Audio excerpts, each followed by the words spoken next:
अगर आप देखेंगे, सबसे पहली बात तो ये एक झूठा प्रोपेगेंडा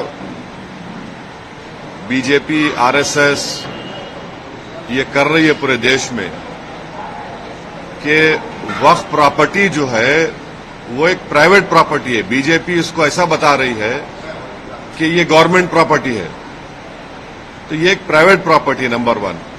दूसरा, एक झूठा प्रोपेगेंडा बीजेपी, आरएसएस और उनके अलाइज की तरफ से किया जा रहा है कि वक्फ बोर्ड के पास देश में 9,40,000 एकड़ जमीन है। ये एक अफवाह फैलाई जा रही है कि 9,40,000 है, कितने 32 स्टेट वक्फ बोर्ड में। अगर आप तमिलनाडु, आंध्रा, तेलंगाना और ओडिशा के 13 हिंदू एंडोमेंट बोर्ड की प्रॉपर्टीज को ले लिए तो यहीं पर 10 लाख एकड़ जमीन हो जाती है। तो ये झूठा प्रोपेगेंडा किया जा रहा है कि आर्मी, रेलवेज के बाद वक्फ बोर्ड। भाई, आप तमिलनाडु, आंध्रा, तेलंगाना और ओडिशा में सिर्फ 13 प्रॉपर्टीज को कैग ने देखा। इन चारों को आप मिला लीजिए, 10 लाख एकड़ हो जाती है। पांचवी बात यह है कि ये जैसा हिंदू धर्म में प्रॉपर्टीज दान दी जाती है, वैसा ही मुस्लिम धर्म में ये दान दी गई प्रॉपर्टी है। अब उसमें गवर्नमेंट का इंटरफेरेंस क्यों हो रहा है? ये आर्टिकल 26 का वायलेशन है। आर्टिकल 26 में लिखा गया कि कोई भी रिलीजियस डिनोमिनेशन अपने मजहब पे भी चल सकता और अपने जो इमूवेबल, मूवेबल प्रॉपर्टीज में उसको एडमिनिस्टर कर सकता। तो ये जो नरेंद्र मोदी की सरकार है वो वक्फ प्रॉपर्टीज को बचाने के लिए, वक्फ प्रॉपर्टीज को डेवलप करने के लिए, वक्फ प्रॉपर्टीज में एफिशिएंसी लाने के लिए ये बिल नहीं लाई है। ये बिल इसलिए लाया गया है ताकि हमेशा के लिए वक्फ बोर्ड को खत्म कर दिया जाए। इसकी मिसाल आपके सामने दे रहा हूं। 1995 एक्ट में वक्फ बाय यूजर है, यानी कोई चीज के इस्तेमाल करने की वजह से वो प्रॉपर्टी वक्फ हो जाती है। सर, नमाज हो रही है एक जगह पर, यतीम खाना है, कब्रिस्तान है। अब बीजेपी इस बिल में वक्फ बाय यूजर खत्म कर रही है। वैसे अगर आप हिंदू धर्म में देखेंगे, कई एंडोमेंट बोर्ड्स में देखेंगे, वहां पर बाय यूसेज वो प्लेस रिलीजियस हो जाती है। लॉ में है हिंदू धर्म के एंडोमेंट में।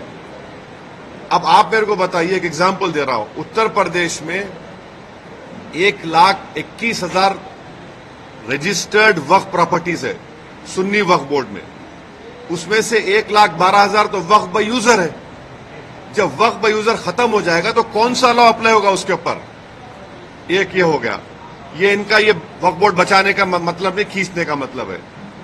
दूसरा उसमें क्या है कि कोई 5 साल जो मुसलमान रहेगा, उसमें लिखा हुआ है प्रैक्टिसिंग मुसलमान रहेगा, वो ही वक्फ करेगा। अब प्रैक्टिसिंग मुसलमान का मतलब क्या है? क्या वो 5 वक्त की नमाज पढ़ने वाला होगा? क्या वो दाढ़ी होगी, सर पे टोपी होगी? क्या वो रातों में जाके मस्जिद में इबादत करेगा? क्या वो कुरान का हाफिज होगा? क्या उसकी वाइफ मुस्लिम होगी या नॉन मुस्लिम होगी? ये तुम कौन होते तय करने वाले? 5 साल प्रैक्टिसिंग मुस्लिम है ना, ये देख लो आप।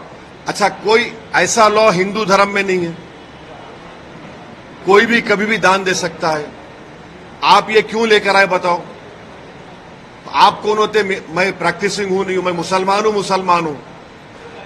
मेरे घर में झांक के देखेंगे नरेंद्र मोदी, या फिर 5 साल के बाद मोदी बोलेंगे आओ बेटा तुम मुसलमान सर्टिफिकेट लेकर जाओ? हाँ।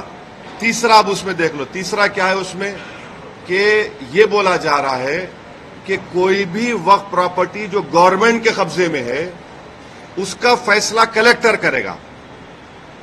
अब आप मेरे को बताइए, कलेक्टर खुद गवर्नमेंट का होता है, एग्जीक्यूटिव का। क्या कलेक्टर अपने मामले में जज बन सकता है क्या?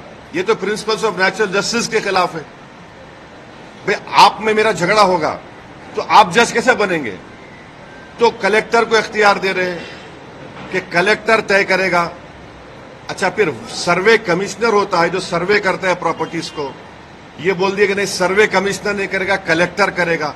सर्वे कमिश्नर एक अलग होता है डिपार्टमेंट, उसको खत्म कर रहे हैं। क्यों कर रहे हैं भाई आप उसको? फिर आप ये कर रहे हैं कि स्टेट वक्फ बोर्ड, सेंट्रल वक्फ काउंसिल में वहां पर सिर्फ एक नॉन मुस्लिम मेंबर होता है, मिनिस्टर होता है, बाकी के पूरे जितने कैटेगरीज है उसमें मुसलमान होता है। आप उसको खत्म करके मेजॉरिटी नॉन मुस्लिम को मेंबर बनाना चाह रहे हैं। स्टेट वक्फ बोर्ड में पूरे मुस्लिम मेंबर्स होते हैं, उसको आप क्या कर रहे हैं? आप उसमें से कम 8 या 9 नॉन मुस्लिम को अपॉइंट करना चाह रहे हैं। स्टेट वक्फ बोर्ड में इलेक्शन होता है मुतवल्ली कैटेगरी का, एमएलए एमपी कैटेगरी का और बार काउंसिल का, आप नॉमिनेट करेंगे। अच्छा, नॉमिनेट क्यों करना चाह रहे हैं? अगर आप वक्फ बोर्ड का एक्ट देखेंगे तो वक्फ बोर्ड में आपकी प्रॉपर्टी वक्फ है, मैं उसको डायरेक्ट मैनेजमेंट में 5 साल के लिए ले सकता हूं। जब मैं अपने लोगों को नॉमिनेट कर दूंगा उसमें, तो मैं डायरेक्ट मैनेजमेंट ले लूंगा। इनकी नीयत खराब है उसमें। फिर आप ये कह रहे हैं कि कोई हिंदू वक्फ नहीं कर सकता। क्यों नहीं कर सकता हिंदू वक्फ? हिंदू वक्फ कर सकता है, वो मुतवल्ली भी बन सकता है, मगर आप हिंदू वक्फ नहीं कर सकता, उसको खत्म कर रहे हैं और हिंदू को मेंबर बनाना चाह रहे हैं आप। सेंट्रल वक्फ काउंसिल लेके देयर शेल बी, शेल का मतलब मैंडेटरी अंग्रेजी में, 2 मेंबर रहेंगे मिनिमम। फिर ये झूठा प्रोपेगेंडा बीजेपी की कि हम महिलाओं को बना रहे हैं, वो पढ़ते नहीं है। ऑलरेडी महिला का प्रोविजन है। क्या प्रोविजन है? अब ये बोल रहे कि 2 बनाएंगे। अभी जो प्रोविजन है एटलीस्ट 2, यानी 2 से बढ़ सकते, आप 2 कर दिए खाली उसको। वक्फ का एक ट्राइब्यूनल है। अब ट्राइब्यूनल में झूठा प्रोपेगेंडा करते हैं कि ये इसका डिसीजन फाइनल होता है। भाई, एनजीटी ट्राइब्यूनल है, इनकम टैक्स का ट्राइब्यूनल है, रेलवे क्लेमेंट्स ट्राइब्यूनल है, ऐसे 14 ट्राइब्यूनल है जिनका डिसीजन फाइनल होता है। अपील नहीं कर सकते। भाई, ट्राइब्यूनल के जजमेंट के बाद हाई कोर्ट में रिव्यू पिटीशन डाला जाता है। अपील करने से तो लाखों केस कोर्ट में है, और रिव्यू पिटीशन में हाई कोर्ट पूरा रिकॉर्ड मंगा सकता है। तो ये वक्फ के फेवर में नहीं है। फिर इसमें आपने एक कानून लेकर आए। अभी कानून क्या है कि अगर कोई वक्फ की जायदाद को चोरी से बेचता है, उसको 2 साल का रिगरस इम्प्रिजनमेंट, नॉन बेलेबल। अभी मोदी जी के दिमाग में ख्याल आया, क्या ख्याल आया? कि तू वक्फ बोर्ड की जायदाद को बेच दे। मोदी है तो मुमकिन है, क्या मुमकिन है? कि तेरे को 2 साल नहीं, सिंपल इम्प्रिजनमेंट, तेरे को बेलेबल हो जाएगा। तो वक्फ के मफाद में क्या हो रहा है? ट्राइब्यूनल है, वक्फ का ट्राइब्यूनल, उसमें एक डिस्ट्रिक्ट जज सीजे अपॉइंट करते हैं हाई कोर्ट के, एक इस्लामिक नॉलेज का जानकार और एक एमिनेंट पर्सन। अब आप क्या करते हैं? रिटायर्ड डिस्ट्रिक्ट जज, रिटायर्ड गवर्नमेंट एम्प्लॉय, कैसे होगा? फिर अगर आपकी कोई वक्फ की प्रॉपर्टी है, मैं जाके कंप्लेन करता हूं कि ये वक्फ नहीं है, तो collector will order an inquiry. अच्छा, पेंडिंग इंक्वायरी और प्रॉपर्टी विल नॉट बी वक्फ की एक्ट में बोल रहे, बिल में बोल रहे, and there is no time limit for that inquiry, and the collector will do the inquiry as he deems fit. इसका क्या मतलब? यानी आपके प्रॉपर्टी को मैं कंप्लेन कर दिया कि वक्फ नहीं है, तो कलेक्टर साहब 10 साल ले लेंगे, तब भी वक्फ नहीं रहेगा, वो अपने कंट्रोल में, उनके कंट्रोल में आ जाएगा। तो ऑल इन ऑल अगर आप देखेंगे, इस बिल में वक्फ प्रॉपर्टीज के एफिशिएंसी के लिए नहीं बनाया गया है, ये वक्फ प्रॉपर्टी को खत्म करने के लिए बनाया गया है। अब हिंदू मेंबर्स को या नॉन मुस्लिम मेंबर्स को अपॉइंट कर रहे हैं। भाई, आप उत्तर प्रदेश में जाइए, उत्तर प्रदेश में जो काशी बोर्ड है, वहां पर तो क्लियर लिखा हुआ है कि he has to be Hindu. अगर वो हिंदू धर्म छोड़ेगा तो मेंबरशिप चले जाएगी। फिर आप देख लीजिए जाकर, आप ये जो आपका तमिलनाडु का एक्ट है, तेलंगाना का एंडोमेंट एक्ट है, आंध्रा का है, उड़ीसा का है, इसमें सब लिखा गया कि only Hindu will become the member. अच्छा, हिंदू की परिभाषा क्या है संविधान में? हिंदू, सिख, बौद्ध और जैन, मगर इन मंदिरों में सिर्फ हिंदू बनेगा मेंबर। अब मिसाल के तौर पर मुंबई में ट्रस्ट में है आपका कौन सा मंदिर है? सिद्धि विनायक है।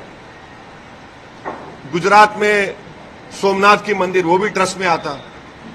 वहां पर आप किसको बनाते मेंबर? आप एक बात समझिए, तिरुपति के प्रसाद में घी में एनिमल फैट आया तो एतराज हो रहा है, बिल्कुल सही है, नहीं होना चाहिए अगर हुआ तो, मगर आप हमारे धर्म के संस्थानों में आप कैसे नॉन मुस्लिम को बनाएंगे?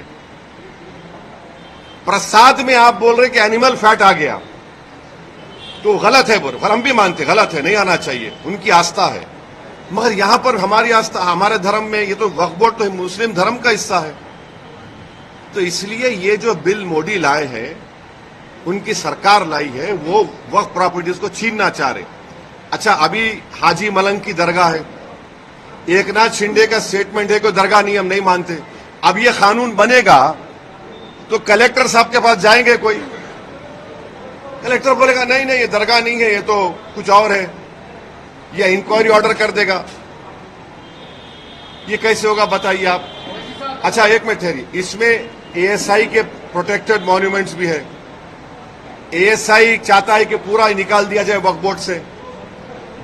एएसआई का सेक्शन 16(1) पढ़िए आप, वो ये बोलता है कि the religious character of any protected monument can never be changed. तो ये इसीलिए हम कह रहे हैं कि ये वक्फ बिल जो नरेंद्र मोदी लाए हैं, वो वक्फ की प्रॉपर्टीज को बचाने के लिए नहीं, वक्फ के प्रॉपर्टीज को एफिशिएंट बनाने के लिए नहीं। अच्छा, जो वक्फ बोर्ड को मुतवल्ली 7% देते थे अपने इनकम का, उसको आप 5% कर दिए। ये कौन सा वक्फ के मफाद में काम कर रहे बताओ आप? तो इसीलिए ये सब एक मुसलमानों से उनकी मस्जिदों को छीनना चाहते हैं, दरगाहों को छीनना चाहते हैं, कब्रस्तानों को छीनना चाहते हैं, इसलिए इस बिल को लाए हैं लोग।